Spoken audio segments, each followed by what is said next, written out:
and that's not working. There we go. Coach, hey, Trevor, this is Coach Smart from ABC Baseball Camps. I'm here to do your video evaluation. So let's go ahead and get started. Okay, so the first thing we look at, Trevor, when we do these is kind of your setup. Okay, so just from a starting point, you start pretty narrow, which is fine depending on what you do with your stride. Your bat comes down to a pretty low position.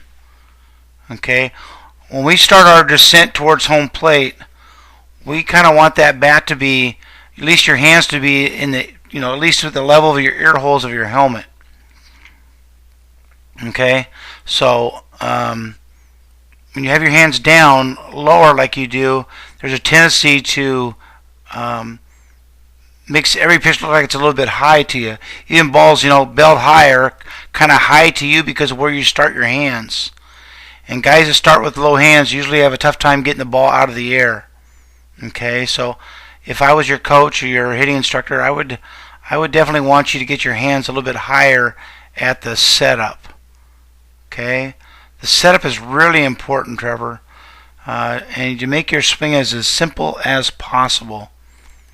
We want to make sure we get the setup squared away really good. Okay, so let's talk a little bit about your descent to the baseball from a route for the bat.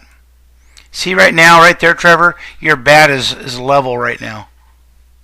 Okay, at this point in your swing, buddy, your bat should be more like this or like this.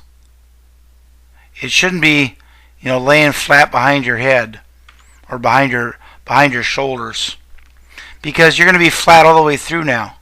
As we watch, see how that barrel kind of drags behind your body right there? If that was just a little bit higher, you'd be in much better shape. If that bat was just a little bit higher in here at that point, you'd be in much better shape. But again, guys with longer, flatter swings have a tendency to get underneath baseballs, because the only way they can swing kind of in that area is kind of uphill. You can see how uphill you are there. Okay, and I understand it's soft toss, but even when you're getting soft tossed, you want to make sure you're getting on top of the baseball, that you have your beginning of your swing is in a downhill angle. Okay, so let's go to your point of contact, where you are, where your body is at the point of contact. Okay, obviously you're way out in front. You're hitting the ball here, so a little hard to tell, but you have a little bit of bend in your back leg. I think that your bend's kind of like this. That should be more pronounced. Okay, as a hitter, we want to compress down into our lower half, into our legs when we hit. Okay, and not push up. Okay. Now I'm going to show you where I want you to be at contact, Trevor. Okay, to have the most success, the best chance to hit good pitching. And that's what you need to compare yourself with. Don't compare yourself to bad pitchers. Go 4 for 4 against a bad guy and, big deal. It's when you get hits against the best pitcher and the rest of your team doesn't. That's a sign of a good hitter. He hits everybody. He doesn't just hit bad pitching. He hits good pitching too. Oh, you take that pitch, okay. So here's where I want you to be at contact. Right there. Right there is where you should be hitting the baseball. Right there, your belt buckle is facing the second baseman. Okay? And that's where we want you to be. We don't want you to keep rotating that body till your belt buckle's facing the pitcher. Okay? What that tends to lead to is guys getting a lot to their pull side. A lot of balls hit to their pull side. And that's the last thing we need. Okay? as you get older, bud, you're gonna have to make sure you understand that being a complete hitter means hitting balls to all three fields. Okay.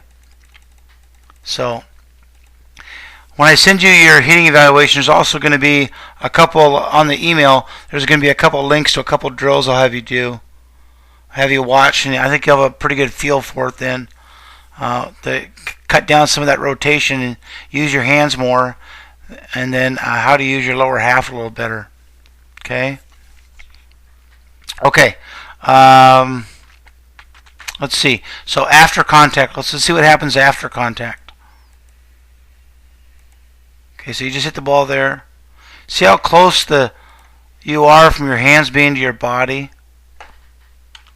Okay, so in a hitting coach's parlay, you cut your swing off a little bit. Okay, for every inch, Trevor, of extension you get, you gain about 10 to 12 feet of ball flight for every inch. So you imagine if you got 3 or 4 more inches right here, instead of rolling those hands over, you keep going forward with those hands, you'd have a chance to get a lot more. If the balls you do hit in the air would go a lot farther. Okay, so one drill you can do for that is to set up a tee when you're doing tee work way out in front of the contact point, and then still try and hit that baseball up the middle. That'll keep your hands going straight towards the pitcher instead of rolling over towards the shortstop or third baseman. Okay, so not a bad job of your lower half. I think you could get better there. Okay, I'd like to see you get a little shorter when you hit and not be so tall. But there are definitely some things to work with there. I mean, you do a pretty good job with your it's not, your route to the baseball is not horrible from a standpoint of being flat all the way. We just got to make sure we get in a position where we can be successful against good pitching, not just against bad pitching. Okay, so I'm gonna send you the eval. I'm gonna send you the link to the YouTube videos, and have a great spring and a great summer. And we look forward to seeing you at the next ABC baseball camp.